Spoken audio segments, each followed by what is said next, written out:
It's something that. All right, so we're going to call the meeting to order. We're here for the Cuyahoga County Education, Environment, Sustainability meeting. Today is June 20th, 2018. Can we have a roll call, please? Calling roll, Ms. Simon. Here. Ms. Brown. Here. Mr. Jones. Mr. Jones is absent at the moment. Mr. Shrine. Here. Mr. Brady. Here. There is a quorum. Okay, thank you. Any public comment related to the agenda? No, Madam Chair, no one is signed in. And we do have minutes, two sets, May 23rd and June 4th. Can I have a motion to approve and adopt the minutes? So moved. Second, all in favor? Aye. Do we have an abstention? I do, Oh, from the May, okay, the special meeting. okay. No, June 4th, it was June 4th. June 4th, I abstain. So are we okay then, Madam Clerk, with the one abstention? Okay, so minutes are approved in the record. We have one matter referred to committee today, 2018-0131, regarding a workforce contract. And can we have that read for the record? Resolution number 2018-0131, authorizing amendments to agreements and contracts with various providers for various programs and services for youth in connection with the Workforce Innovation and Opportunity Act for the period 7/1/2016 through 6/30/2018 to extend the time period to 6/30/2019 and for additional funds. Thank you. We're here today on a resolution to amend a contract similarly to what we did a couple weeks ago. And this one's regarding youth and the other one was adult service. So we have two people to speak on this topic. Can identify yourselves and let us know what this is regarding.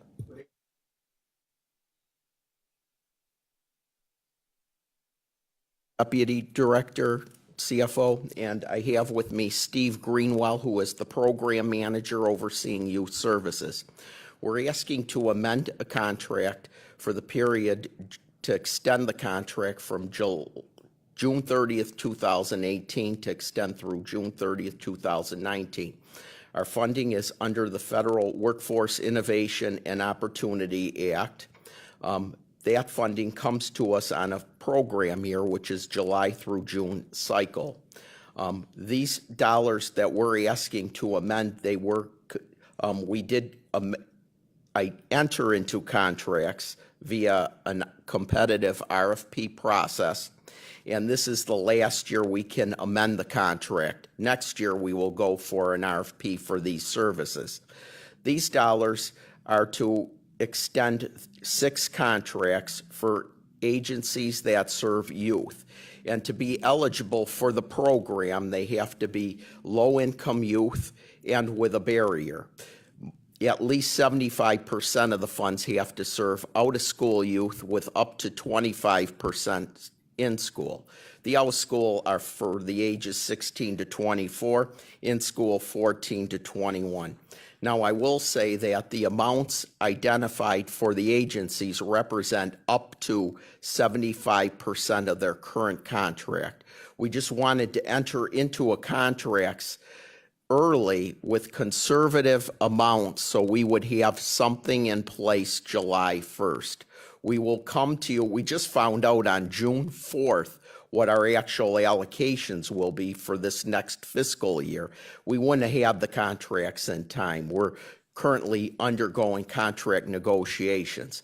The good news is we're getting a substantial increase in funding, 49%.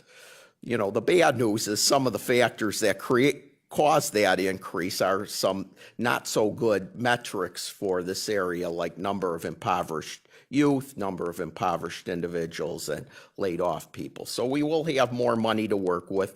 We'll be amending the contracts, again, increasing for more dollars so we can serve more youth. But this will at least allow us to have contracts in place July 1st so a provider is not working without a contract. And it's with 6 agencies. Cuyahoga Community College, they do in-school and out-of-school youth. For the in-school, it's youth who are at risk of dropping out from Cleveland schools. And the good thing about this program is while they're serving youth, youth can get college credit. So they're getting some robotics club training. They're also getting some work experience. They typically serve around 30 youth per year. Then they have an out-of-school component, Advanced Technology Academy, where participants are learning various skills, including welding, machine operation, EMT, STNA, hospitality, information technology, and automotive. They typically serve around 80 youth a year. The second contract we'd like to amend is with Mayfield City School District. Now, they are just simply the treasurer, the fiscal agent for the Cuyahoga East Vocational Education Consortium.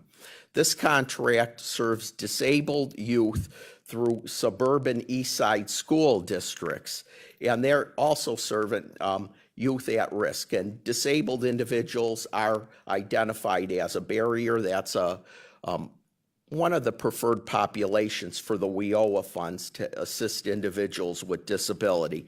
They are serving 29 youth with this contract.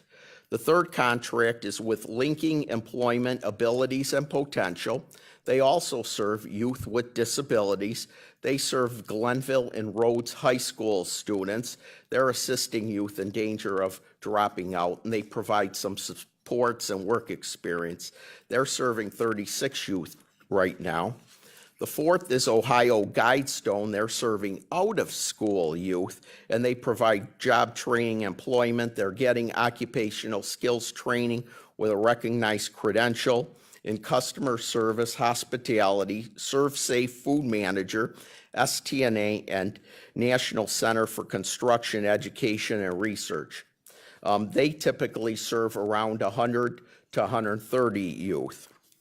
The last two contracts are Towards Employment and Youth Opportunities Unlimited, and there's two parts of the contract. They operate our Youth Resource Center at Carnegie, and that serves any youth up to age 24. They can walk in. We can provide them some job search assistance, some career advice. If any youth require additional services beside that, we can enroll them under WIOA and provide some specific career pathways, work experience services. And for that, Towards Employment typically serves 80 to 90 youth, and YOU typically serves around 50 youth for those services. At this time, I'll leave it up for any questions. Any questions, committee? I have a question. So when you go to send out these RFPs the next time for the contracts, are there new providers available that are around town that we haven't tapped into yet? Absolutely. When we go out for youth services, we typically get at least 20 proposals back. So there are a lot of community-based organizations that serve youth. Yes, and there is a vendor list that the Office of Procurement maintains that we have to submit notice to. Councilman Schron. I might have missed it, but when are these services being provided? During the school year, during the summer? All year. If it's an in-school youth, they may be getting some specific services during the year, like some not career counseling, but some assistance, case management to help them throughout the school year. And then in the summertime, they may be involved in a work experience where they're getting a wage during the summertime. So some of these programs will be summertime with wage programs.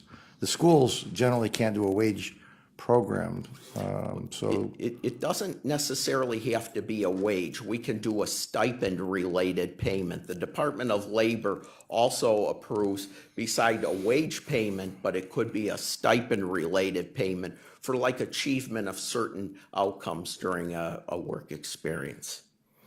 So some of this money could be going towards the instructor side of the aisle as opposed to the student side, or is this? Most of the work experience wages or stipends are going right to the student. Okay, well, and at least I believe the students, at least, and I'm going to recuse myself because the voting, like at the CVAC program, they cannot have any wages associated with the student going through. So when you said 36 students, I was curious as to what the money is being used for. Unless it's being used in the summer, and that's a different story. See, CVAC's a great example because our dollars really only fund a small portion of that overall program. There is a work experience component, and I think there's payments, and I'm not sure if it's going to the person, but our dollars fund like job trainer positions to help identify some positions as that person graduates, an employment opportunity for that individual. That's what our dollars go for. Okay. Do the kids know, youth know that you're open on Carnegie?